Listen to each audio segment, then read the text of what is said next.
Have you been constantly told that you're either lazy, disorganized, unproductive, and yet what you're often feeling is overwhelmed, unsure, you can't quite get into an assignment or a test, you're just not sure how to get into that study time, how to get into that project that seems overwhelming, where to take that bite-sized chunk. So let's look in this video how we can actually become more productive in our time and how we can direct our time to actually get that started, get a project finished, see it through to the end. In this video we're going to look at a few different techniques that will help us get into a much more productive flow, and also some guidelines that actually will underpin it with some good principles and good understandings of how we can actually make sure we stay on target and make sure we stay focused in our time. So let's get into the first one.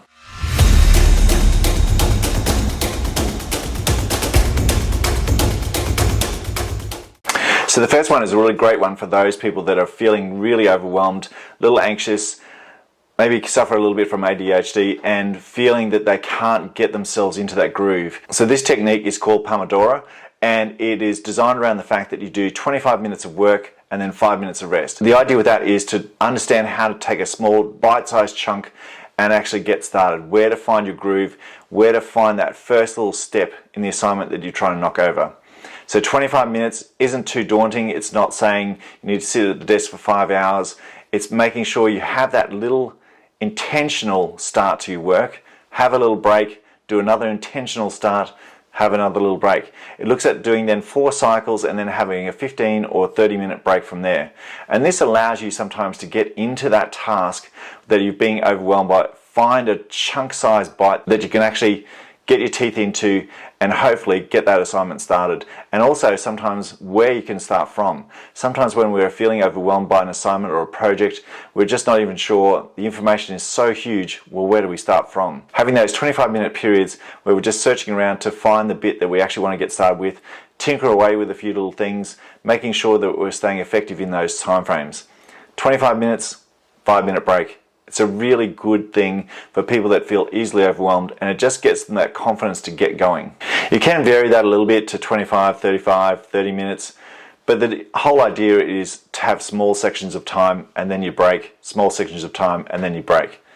So it's a really good idea for those people that are feeling overwhelmed. That's the technique to often get started with. Generally though, the science actually looks at the fact that 45 to 55 minutes is a really good chunk of time to designate to yourself to settle in, get a task started, get a bit of a flow going, get your brain really connected into that task, and then finding a way forward. Often it takes a good 10-15 minutes for the brain to switch into gear, switch on task.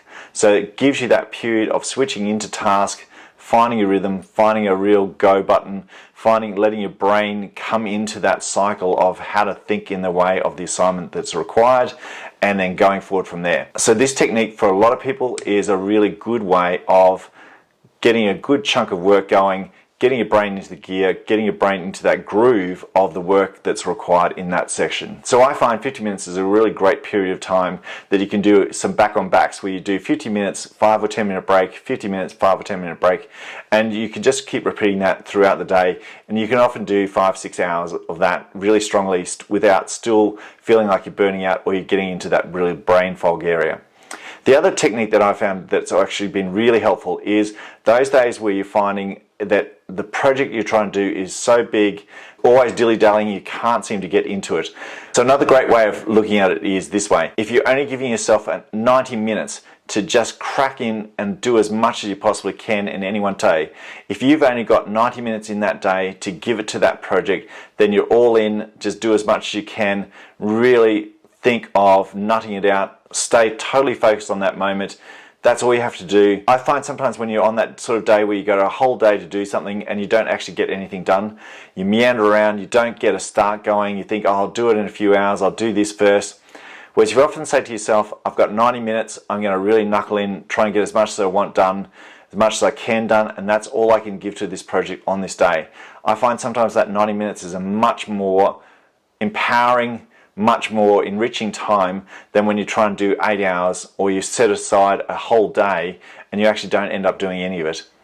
90 minutes of really focused time I find is really ideal for me on those days, especially when I'm in a low mood day and I'm feeling a little distracted and a little lethargic, whereas I can pick myself up, do 90 minutes, get it done, and then actually let myself have a proper low mood day.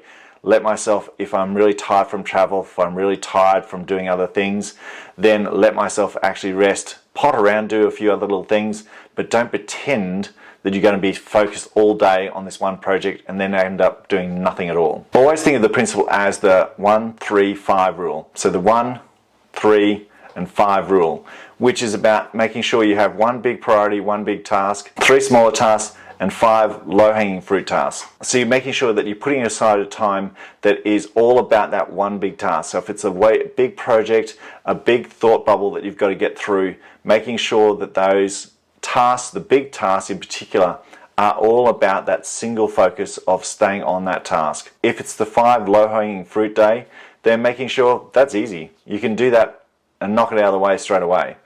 But those days where you're talking about doing one main task, then stay on that task. If you're talking about doing the 3 main tasks, are they related to other things? Are they in conjunction with other things? So it's making sure on those 3 things that you stay singularly focused on each one of those as they come along, and then move on to anything else. It's very easy for the brain to go for the 5 low-hanging things intermittently through your day. That will cause you, once again, task switching, content switching, and the brain, while it likes doing that, it likes being stimulated by that, will not switch back into the task that you're trying to achieve. So the big question with that is, how do we make sure we get this done? How do we put some rules in place, some principles in place to make sure we actually get into the work and stay on track, on focus? It takes the brain at least 15-35 minutes to switch from task to task. So if you're just answering one email while you're trying to do this slotted time, then you will always never get back to the task that you're trying to do. So if you're only giving yourself 25 minutes, make sure that task is the sole thing you do in that 25 minutes. Either turn off the phone, put your phone well away from you. I know the principle I usually use is I'll only use the phone because my spelling and dictionary is terrible. I'll use it for dictionary and thesaurus. Thesaurus, that's a terrible word to say. I'll put my phone aside, I'll put it out of my reach, so I won't look at my phone, won't check my phone at any other time until after I'm into that 5-minute break. Even in those 5-minute breaks, try not to look at your phone too much, if at all. Try and go for a walk, have a cup of tea, drink a water, pat the dog, anything like that, other than get into that scroll mentality of I'll just check my phone and I'll start scrolling. Next minute you know 30 minutes is gone, not 5 minutes. So sometimes don't even check your phone for those first cycles of 25 and 5. So I know for the 90-minute cycle in particular, I will definitely not check my phone during that period because I'm giving it my all in that 90-minute task. And I find in that 90-minute task I'll often achieve much more than I would have if I put the whole day aside to try and do something that I actually don't achieve at all. So it's thinking of your mood, making sure, have I understood my distractions? Am I making sure my phone is not within reach? Am I making sure I'm putting myself in a place that will allow me to do the task? The great thing is having a timer. I'll put those links in the description that you can have a few different timers. There's one that's a little portable that you can just have that's on your desk anywhere that you take it. One of the other good things that people that find that are very tactile or that have ADHD are the sand timers, which obviously in your own home office you can use those, and they just let you have that glance look, watch the sand for a moment, ground yourself for that moment, and then go back to the task, rather than the brain stimulation of trying to find the phone, a Twitter feed, all those sort of things that will actually then take you out of it. Whereas if you need that grounding, those little sand timers are wonderful for letting you just have that little moment that grounds you, brings you into that, lets your eye have that escape, but also keeps you within the same room.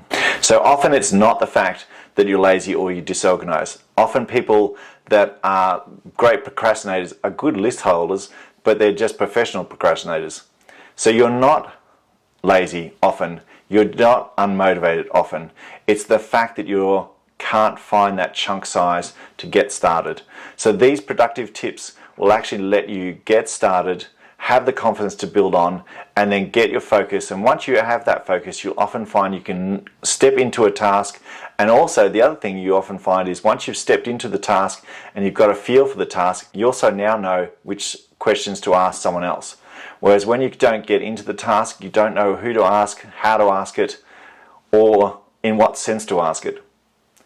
Getting into a task is often some of the hardest things, and that's why 25 minutes and 5 is a really good option, and also allows you then to have a good feel for it, a good understanding for it, and then how to ask for help if you need it.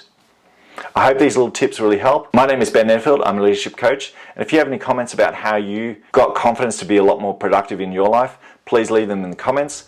I'll leave links in the comments to the products I'm talking about, and also if you like and subscribe to this video, we can produce a lot more of them.